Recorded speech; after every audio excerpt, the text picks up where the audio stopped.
¡Qué suerte! No más gastos de crianza. Divorciémonos. Me quedé totalmente estupefacta cuando Santiago me soltó de repente esas palabras mientras nos preparábamos para un funeral. Sabía que era egoísta, pero esto superaba todo lo que podía haber imaginado. Hay una mujer con la que quiero casarme, pero no quiere tener hijos. ¿Y qué si Carlos está vivo? Seguiré perdiendo dinero en manutención y facturas médicas. No, qué alivio, qué horror. Sentí un escalofrío al pensar que aquel hombre era el padre de Carlos. Mi cabeza se despejó, pero mis entrañas hervían. Estoy de acuerdo con el divorcio. Sí, entonces me quedaré con la casa, así que vete en cuanto puedas.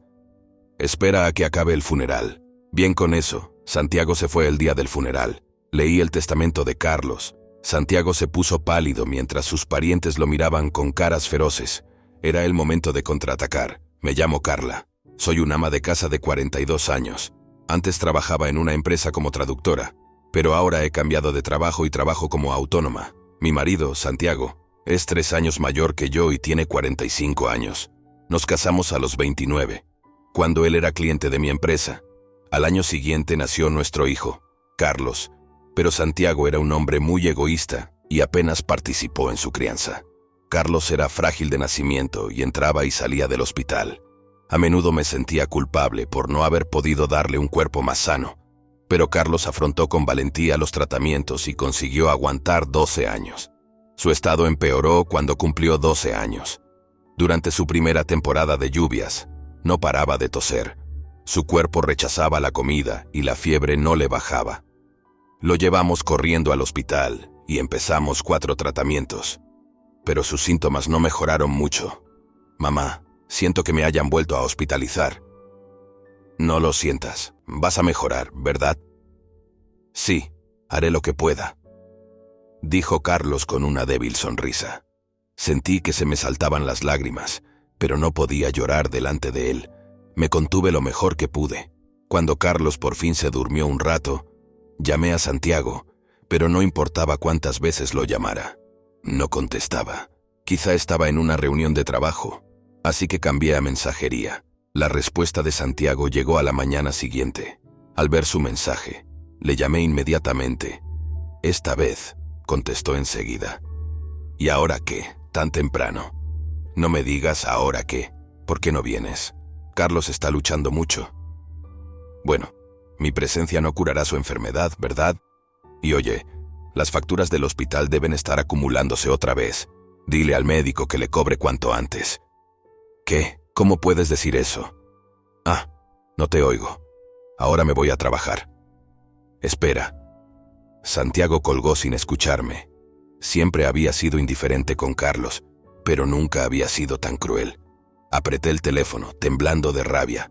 Incluso cuando terminó la estación de las lluvias y empezó el verano, el estado de Carlos no mejoró.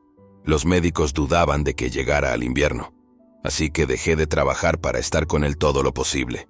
Mamá, últimamente estás conmigo de la mañana a la noche. ¿Tu trabajo está bien? Está bien. Lo llevo todo desde casa, así que no te preocupes. Si tú lo dices. Carlos no parecía convencido. Seguramente pensaba que mi trabajo se había agotado por su culpa.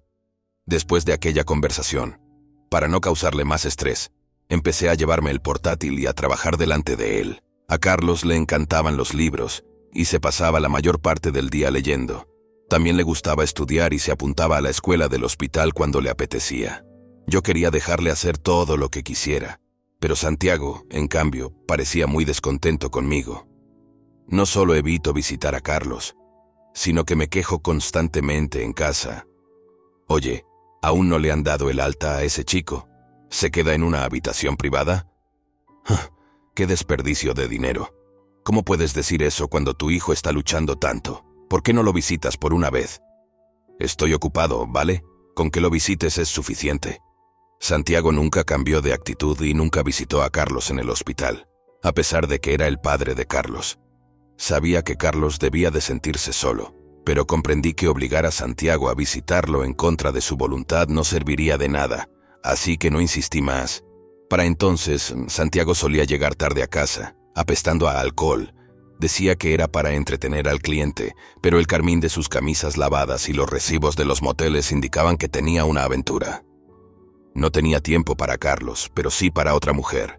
Se me había acabado el amor por Santiago, pero temía que divorciarme de él entristeciera a Carlos.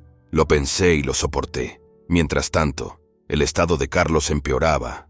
Llamado por su médico, me dijeron algo chocante. Lo siento, pero solo le queda un mes. ¿Qué, doctor, no hay nada que pueda hacer? No podemos hacer mucho más. Mientras yo rompía a llorar, el médico me aseguró: haremos todo lo posible hasta el final.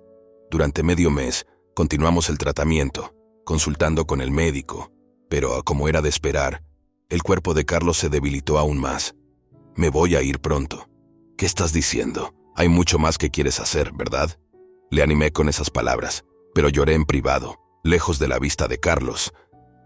Finalmente, cuando el médico dijo que era inútil seguir con el tratamiento, decidí llevarme a Carlos a casa para que pasara sus últimos momentos. ¿Nos vamos a casa? Sí, dijo el médico. Sería bueno cambiar de aires durante unos días. Sí. La débil pero infantil respuesta de Carlos me hizo luchar contra las lágrimas. Se lo conté a Santiago, pero solo dijo, y salió de casa. Este hombre no tiene redención. Pensé. El alta estaba prevista para la tarde siguiente, así que me dediqué a los preparativos y al papeleo. Mientras empaquetaba las pertenencias de Carlos, de repente me preguntó: «Mamá, ¿quieres a papá?». Sorprendida por la repentina pregunta, dejé lo que estaba haciendo. Carlos continuó sin esperar mi respuesta. «Papá no parece interesado en mí ni en ti, así que si no quieres a papá, quiero que te divorcies y vivas tu vida». Carlos debió darse cuenta de que las cosas no iban bien entre Santiago y yo. Pero como padre, no podía dejar que se preocupara por nosotros hasta el final. Rápidamente esbocé una sonrisa y le contesté: «¿De qué estás hablando? Quiero a tu padre y él también se preocupa por nosotros, solo que está muy ocupado para visitarnos, así que no te preocupes, ¿vale? Pero... vale, supongo». Carlos no parecía convencido, pero dejó de insistir en el asunto. Después se durmió y yo respiré aliviada. 2 días después, Carlos falleció en casa. Santiago no apareció hasta el final, y yo me quedé al lado de Carlos, cogiéndole la mano. «Carlos», grité en voz alta, aferrándome a su cuerpo frío, recordándolo todo desde el momento en que llegó a mi vida. El médico y una enfermera que habían estado con nosotros desde que Carlos era pequeño, vinieron a llorar con nosotros y nos explicaron los pasos a seguir. Uno de ellos me entregó una carta de la bolsa de Carlos. «Esto es de Carlos», me dijo, «para que te lo dieras si pasaba algo». De Carlos recibí una carta en la que expresaba mi agradecimiento al médico y a la enfermera. Yo estaba solo, sin la ayuda de Santiago, y Carlos sufría por su enfermedad. Solo puedo estar agradecida a quienes amablemente nos apoyaron en estos momentos difíciles. Cuando se fueron, abrí la carta junto a Carlos. El contenido me hizo gritar de sorpresa: «¿Qué es esto?». La carta de Carlos no solo contenía su gratitud, sino también algo chocante. Al leerla, sentí que me hervía la sangre. Incluso mientras el director de la funeraria venía a hablar de los preparativos, mi mente estaba llena del contenido de la carta. Aún así, tenía que decidir los detalles por el bien de Carlos, planeando un funeral pequeño y hogareño. El día antes del funeral, Santiago apareció por fin, apestando a alcohol. No me quedaban fuerzas para enfrentarme a él. «Santiago, ¿dónde has estado? Te dije que estaba en el trabajo. ¿A qué vienen esas quejas? ¿Por qué me casé con un hombre así?». Mi mente estaba revuelta. «Carlos ya no está con nosotros». «Ah, sí, es verdad». Su actitud, como si Carlos fuera un pariente lejano, me llenó de rabia. Pero discutir con él no tenía sentido. Así que decidí centrarme en los preparativos del funeral para el día siguiente. «Qué suerte, no más gastos de crianza, divorciémonos». «¿Qué?». No pude ocultar mi sorpresa cuando Santiago dijo esto de repente durante los preparativos del funeral. Sabía que era egoísta, pero esto era demasiado. Hay una mujer con la que quiero casarme, pero no quiere tener hijos. Así que con Carlos vivo, la manutención de los niños y los gastos médicos agotarían mi dinero. Ah, qué alivio. Qué terrible. Sentí un escalofrío al saber que un hombre así era el padre de Carlos. Cuando se me aclaró la cabeza, me invadió la ira. Acepto el divorcio en este momento. Me quedaré con la casa. Así que vete en cuanto puedas. Espera hasta después del funeral. Bien. Con eso, Santiago se fue. El día del funeral, leí el testamento de Carlos. Santiago se puso pálido mientras los familiares lo miraban con caras feroces. Ahora era el momento de mi contraataque. El testamento que leí, escrito por Carlos, ponía al descubierto la aventura de Santiago. Hasta que leí el testamento en el funeral, Santiago había estado interpretando el papel de padre afligido, llorando a lágrima viva. ¿Cómo es posible que una carta así? No, no es verdad. Es una broma, ¿verdad, Carla? Me daba pena no visitarte por el trabajo, pero esto es demasiado. Santiago trató de negarlo, pareciendo muy patético. Silenciosamente saqué un sobre de mi bolso y empujé fotos delante de Santiago. ¿Qué? ¿Has hecho fotos? Atribulado por ser atrapado en una foto, como ser visto con la mujer, que brazo y brazo dentro de esta foto. No, no. Mientras Santiago tropezaba con sus palabras, con la cara aún pálida, sonreí dulcemente y pedí a los familiares que pasaran unas cuantas fotos. Recibí murmullos de disgusto y pequeños gritos de asombro surgieron de todos alrededor. Despreciable. No visitó a su frágil hijo, sino con esta mujer de una manera tan escandalosa. Las miradas hacia Santiago se intensificaron, y éste se desplomó en su asiento. Entonces le entregué a Santiago los papeles del divorcio. Me miró sorprendido, con la voz entrecortada como si estuviera a punto de llorar. No me hacías caso porque siempre estabas cuidándolo. Solo fue una aventura. Perdóname, no quiero divorciarme. ¿No te prestaba atención? No eres un niño. Te pedí repetidamente que me ayudaras a alimentarlo, Maggie, pero siempre huías, alegando el trabajo como excusa. Pero alimentar es sucio. En cuanto Santiago dijo eso, desapareció de mi vista, y cuando bajé la vista, estaba arrastrándose por el suelo con mi suegro de pie junto a él, respirando agitadamente. Tú, ¿cómo que alimentar a tu propio hijo es sucio? Basta ya de bromas. Un padre que no cuida de su hijo no es un padre. Eres lo más bajo de lo bajo. Mis suegros siempre habían adorado a Carlos. Celebraban cada alta hospitalaria con una comida, le compraban a Carlos sus cosas favoritas y nunca se perdían una visita. Habían estado encubriendo a Santiago, creyendo sus excusas de que estaba ocupado en el trabajo, sin imaginar nunca que su propio hijo pudiera ser una desgracia semejante. Sus rostros se llenaron de lágrimas mientras miraban a Santiago, que estaba sentado, incrédulo, agarrándose la mejilla donde le habían golpeado.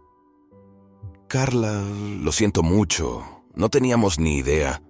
Si hubiéramos sabido que era un hombre así, te habríamos animado a divorciarte antes, lo sentimos de verdad.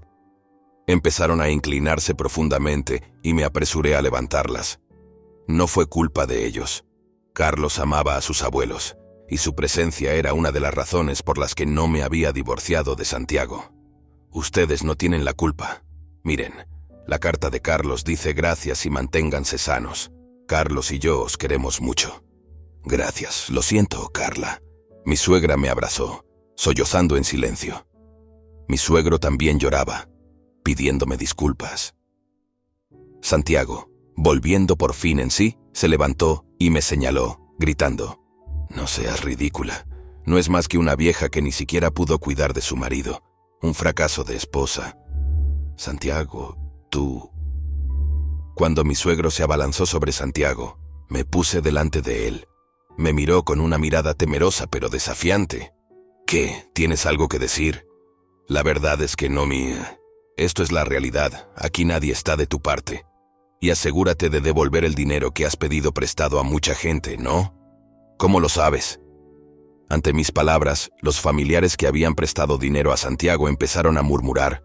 Tras leer la carta de Carlos, me puse en contacto con los familiares. Carlos se había enterado de las costosas actividades de Santiago, que implicaban a una mujer de un club nocturno a la que le encantaban las cosas lujosas, como productos de marca y viajes al extranjero. Santiago, que pagaba todo eso, nunca podría permitirse un estilo de vida así solo con su sueldo.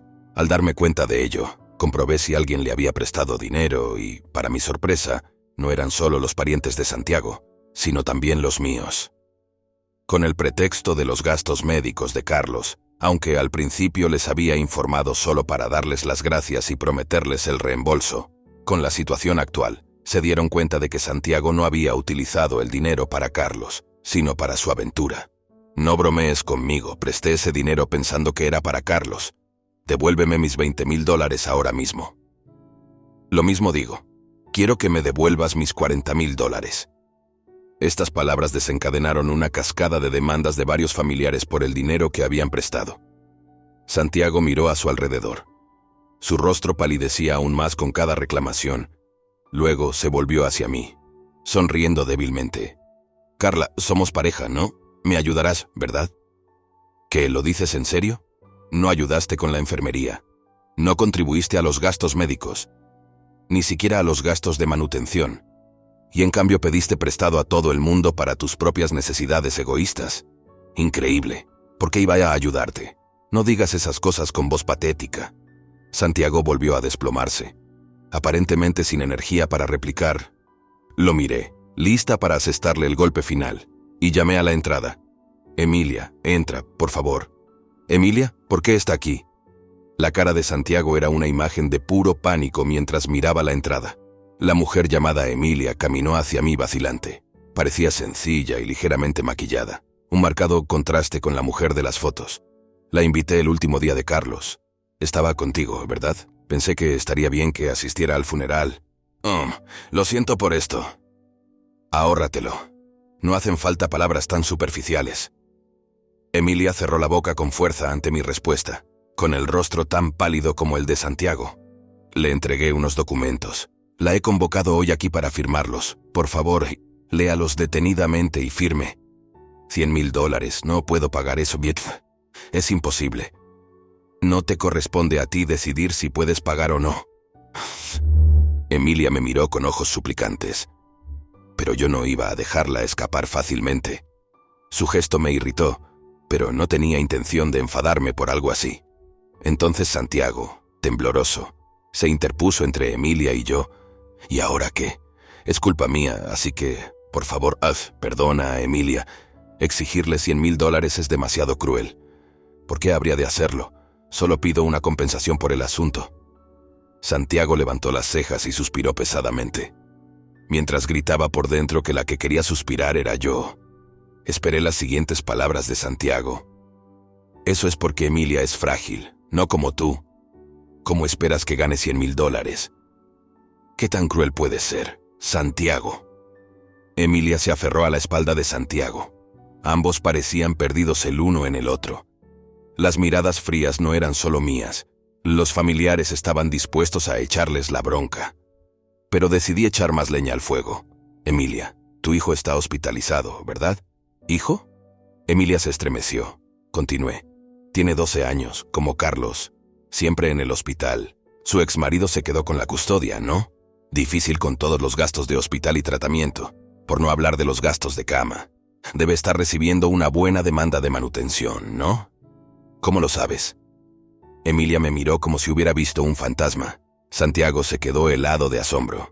Saqué unos documentos del bolso y se los entregué a Santiago. Los leyó temblorosamente y, de repente, apartó a Emilia. Oye, ¿qué es esto? ¿Divorciada y con un hijo? No me lo habías dicho. No dijiste que el dinero era para tu familia que vive lejos. No mentí, mi hijo. Mi hijo es de mi familia, así que he estado con una mujer usada. ¿Dónde está el verdadero amor que buscabas? ¿Mi dinero? Solo querías mi cuerpo. Emilia lanzó su zapato a Santiago, enfurecida. Santiago se abalanzó sobre ella y empezaron a pelearse como niños. Pero, afortunadamente, intervino un guardia de seguridad. Me acerqué a la pareja desaliñada con una sonrisa. Santiago, por favor, firma los papeles del divorcio y arregla lo de la pensión alimenticia. Emilia, no te reduciré ni un céntimo de la indemnización. Y tu exmarido dijo algo así como que tus amoríos son una enfermedad que no tiene cura. Parece que tienes unos cuantos socios. Así que con ese margen de maniobra, espera pagos forzosos para la manutención de los hijos. Los costes del tratamiento y la pensión alimenticia. Eso es imposible. Santiago agachó la cabeza, sin habla, y Emilia fue conducida lejos por la seguridad.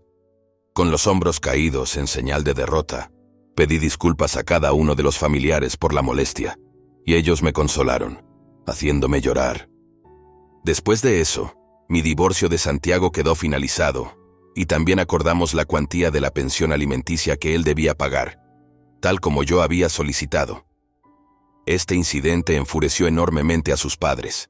Además, la familia ampliada se indignó al descubrir que ellos también habían sido engañados, y le dieron la espalda. Por supuesto, le pidieron que devolviera el dinero que había malversado, y parece que lo pidió prestado a algunas fuentes turbias para saldar la deuda. Ha estado trabajando hasta la extenuación con múltiples empleos, pero el reembolso es tan grande que se rumorea que no le queda nada para vivir. Al final, incapaz de hacer frente a los crecientes intereses, el mes pasado unos tipos intimidatorios se lo llevaron. Sus padres ni siquiera tienen intención de denunciar su desaparición, así que, aunque espero que esté a salvo, no puedo evitar desearle que sufra un dolor inimaginable. En cuanto a Emilia, todos los hombres con los que salió se enteraron de sus amoríos y del hijo que tuvo, y le cortaron todo apoyo financiero. A los 30 años se la considera vieja para su trabajo, le cuesta atraer clientes y al final tiene que recurrir a sus padres. Pagó la pensión alimenticia de una sola vez. Sin embargo, desde entonces la han enviado a trabajar a una granja en alguna isla, y su sueldo va directamente a sus padres para pagar la deuda. En cuanto a mí, me mudé con la lápida de Carlos. Compré una casa cerca del mar, algo que Carlos siempre quiso, y ahora vivo allí sola con el gato que él deseaba. Espero con impaciencia los momentos en que me visitan mis suegros y recordamos a Carlos. Me llegó otra carta de Carlos. En ella escribía con letra un poco borrosa sobre su gratitud, sus disculpas por haberse ido antes al cielo y su deseo de volver a ser mi hijo en otra vida. La carta terminaba así: «Mamá, sé fiel a ti misma, mantente sana y vive una larga vida», inspirándome a vivir mi vida por Carlos. A pesar de la tristeza de no ver crecer a mi querido hijo, estoy viviendo cada día al máximo.